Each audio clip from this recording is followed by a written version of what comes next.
Assalamualaikum warahmatullahi wabarakatuh, anak-anakku kelas 11. Nah, hari ini kita akan melanjutkan materi minggu lalu, yaitu tentang struktur dan juga fungsi sistem peredaran darah pada manusia. Kalau sebelumnya kita sudah membahas tentang komposisi darah dan golongan darah serta alat-alat peredaran darah, maka minggu ini kita akan bahas tentang jenis-jenis gangguan dan juga teknologi pada sistem peredaran darah. Nah, jadi pada jenis-jenis gangguan dan teknologi sistem peredaran darah, kita akan mempelajari tentang gangguan apa saja sih yang terjadi pada sistem peredaran darah, juga teknologi apa saja yang berkaitan dengan sistem peredaran darah. Yang pertama, gangguan pada sistem peredaran darah. Jadi, gangguan pada sistem peredaran darah ini dibagi menjadi 3. Yang pertama, gangguan yang berhubungan dengan sel darah. Yang kedua, gangguan yang berhubungan dengan jantung. Dan yang ketiga, gangguan yang berhubungan dengan pembuluh darah. Di sini kalian bisa lihat beberapa contoh, ini hanya beberapa saja ya, jadi sebenarnya masih banyak yang lain. Gangguan yang berhubungan dengan sel darah, contohnya ada anemia, leukemia, thalassemia, sickle cell, dan juga hemofilia. Kemudian yang berhubungan dengan jantung ada jantung koroner, gagal jantung, perikarditis, irama jantung abnormal, heart valve disease, maupun kardiomyopatis. Sedangkan untuk gangguan yang berhubungan dengan pembuluh darah, ini contohnya ada hipertensi, varises, sklerosis, embolus, dan juga trombosis. Nah, kita akan bahas sedikit, mungkin tidak semua, hanya beberapa saja. Jadi, yang pertama, gangguan pada darah, contohnya tadi ada anemia, yaitu suatu gangguan karena kekurangan sel darah merah atau eritrosit karena pendarahan atau lambatnya produksi eritrosit. Nah, lambatnya produksi eritrosit ini banyak gitu ya penyebabnya, entah dia karena menderita atau punya riwayat sakit yang lain, atau dia memang ada infeksi, itu juga bisa mempengaruhi dari produksi eritrosit. Kalian bisa lihat gambar ini. Mohon maaf. Nah, kalian bisa lihat gambar yang satu di sini. Nah, kalian lihat itu di situ untuk jumlah normal dari sel darah merah diperkirakan sebanyak itu. Nah, untuk yang mengalami anemia itu hanya produksinya segitu gitu ya. Kemudian ada lagi yang kedua, sickle cell atau anemia sickle cell. Anemia karena sel darah merah mengandung hemoglobin yang abnormal dan berbentuk bulan sabit. Nah, jadi kalau bentuk dari sel darah merah itu seperti ini ya, konkav ya kemarin. Nah, untuk sickle cell ini bentuknya seperti bulan sabit seperti ini. Nah,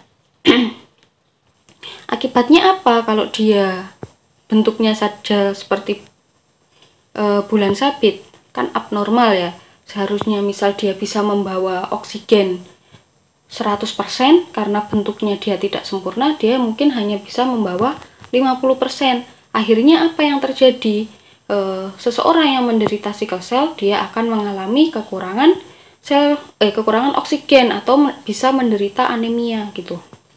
Selanjutnya yang ketiga adalah thalassemia. Di sini anemia karena bentuk sel darah merah tidak beraturan. Nah, ini sebenarnya juga mirip-mirip, cuma saja sickle cell tadi lebih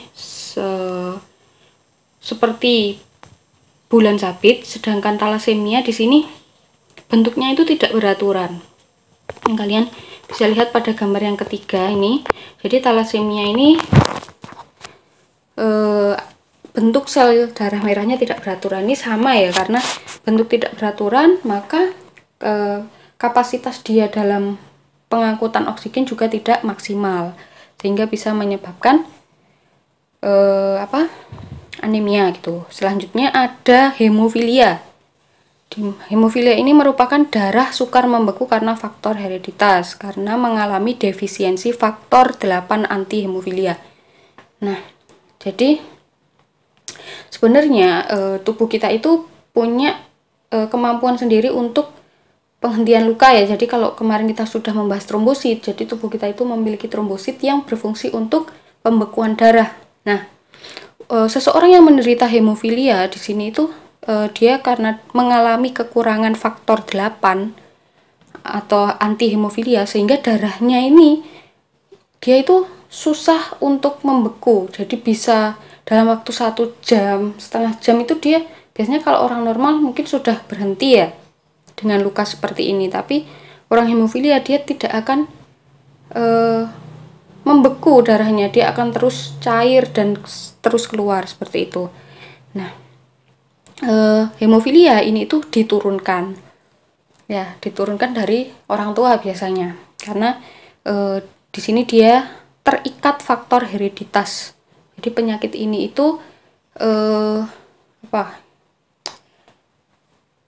memang diturunkan dari orang tua gitu.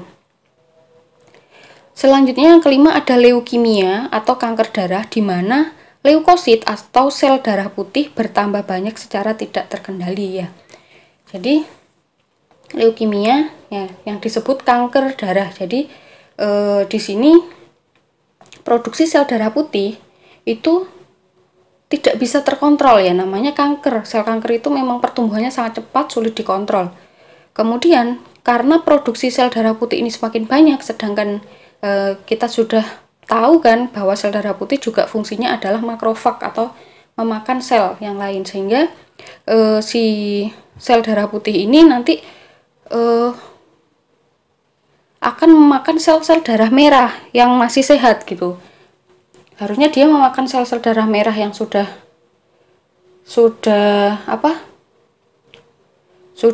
tidak baik atau sudah rusak gitu ya, atau sudah tua, atau sel-sel lainnya.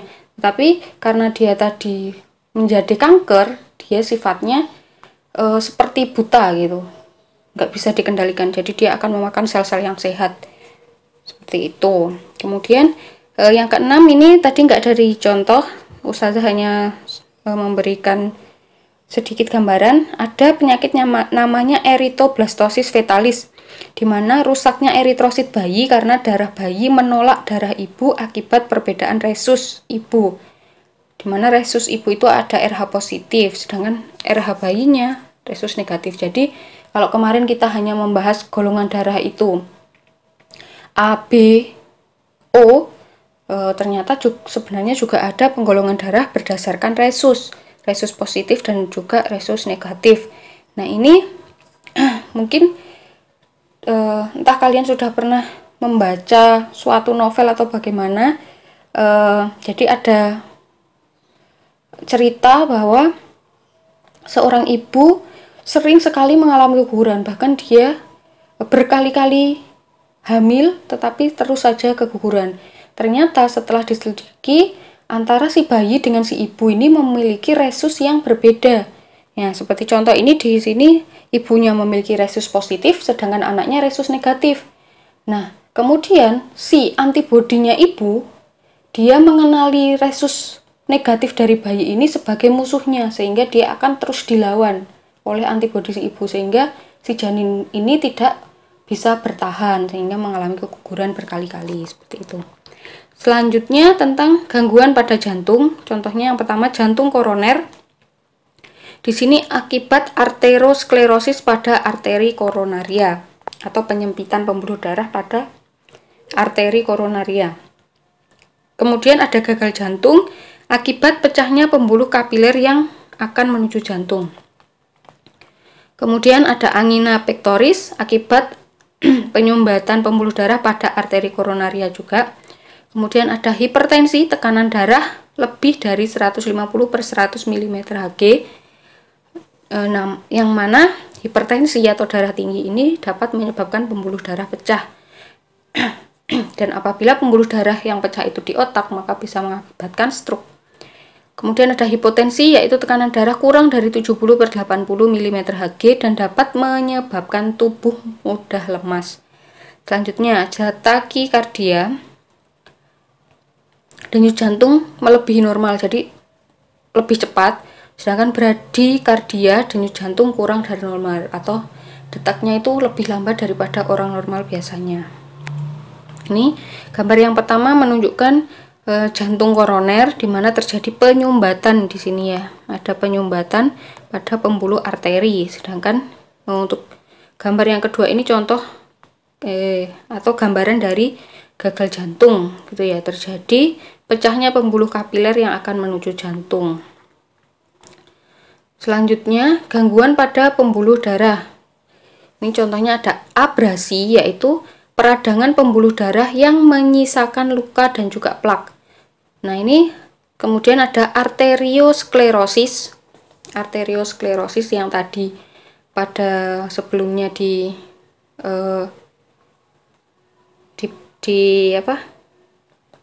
dikatakan ya, penyempitan pembuluh darah karena plak atau pengendapan kapur. Ada juga arterosklerosis, ini agak berbeda ya, arterio sama artero. Kalau artero penyempitan pembuluh darah karena penimbunan lemak berlebih. Ada juga embolus, di sini tersumbatnya pembuluh darah karena benda yang bergerak. Contohnya adanya gas atau udara gitu. Sedangkan trombus ini tersumbatnya pembuluh darah karena benda yang tidak bergerak. Itu ya, jadi embolus sama trombus ini sama-sama penyumbatan juga, yang embolus karena benda yang bergerak, misal tadi gas, sedangkan trombus ini yang tidak bergerak. Selanjutnya ada hemorag, pendarahan yang menyebabkan kematian karena tubuh kehabisan darah. Ada varises, yaitu pelebaran pembuluh darah vena, biasanya terletak di tubuh bagian bawah, contohnya pada gambar pertama ini. Kemudian ada ambien atau hemoroid, yaitu varises yang terjadi pada daerah anus, ini contohnya. Varises tadi pelebaran pembuluh vena. Nah, ini apabila pelebaran pembuluh vena itu terjadi di daerah anus, maka akan mengalami hemoroid atau ambien gitu. Kalau ini gambar yang ketiga, contoh dari emboli, yang mana ini ada gas yang menyumbat sehingga darah itu tidak bisa mengalir. Nah, mungkin tadi kalau pada slide sebelumnya seperti tekanan darah itu masuk ke pembuluh darah, tetapi tadi pada penjelasan pada jantung gitu ya. Nah, ini sebenarnya saling berkaitan karena biasanya tekanan darah tinggi itu juga karena penyempitan pembuluh darah ya, penyempitan pembuluh darah yang mana akan meningkatkan atau menurunkan tekanan dari kemampuan jantung untuk memompa darah, seperti itu. Makanya saling berkaitan. Nah, yang terakhir kita bahas tentang teknologi yang berkaitan dengan sistem peredaran darah. Yang pertama ada pengujian golongan darah dan juga pengujian keturunan, maaf. Yang kedua ada transplantasi jantung, yang ketiga operasi jantung dan juga pembuluh darah, yang keempat jantung buatan, dan yang terakhir alat pacu jantung atau pacemaker. Yang pertama golongan darah dan juga pengujian keturunan. Jadi misal ya, ini yang paling mudah sekali, mungkin kalian di SMP juga pernah melakukan tes pengujian golongan darah. Misal pengen tahu nih golongan darahnya apa, nah itu biasanya pakai serum ya, anti A, anti B. Nah, seperti itu. Jadi misalnya seseorang itu memiliki golongan darah, kalau untuk pengujian keturunan seperti ini ya, jadi ada ibu misalkan memiliki darah A ya, kemudian ayahnya juga golongan darah A, maka kira-kira anak yang akan dilahirkannya golongan darahnya apa? Nah,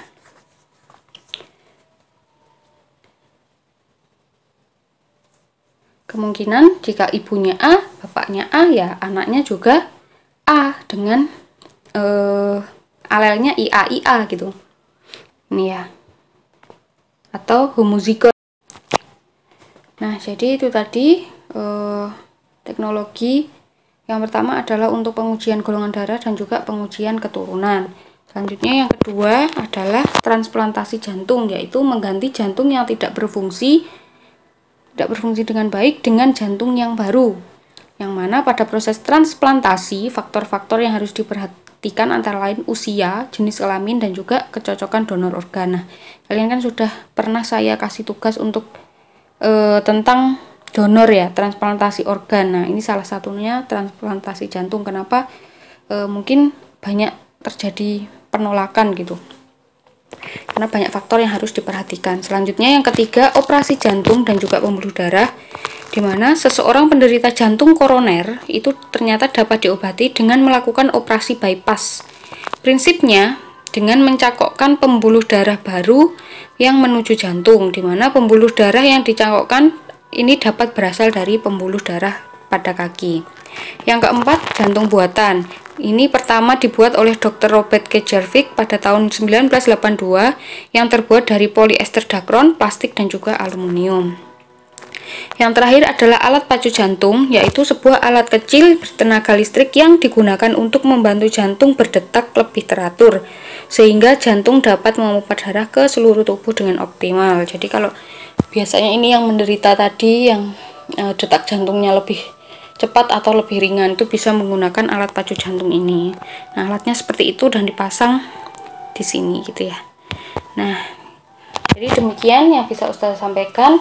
Sebenarnya masih banyak lagi gangguan-gangguan maupun teknologi yang mungkin bisa kalian explore lebih detail lagi.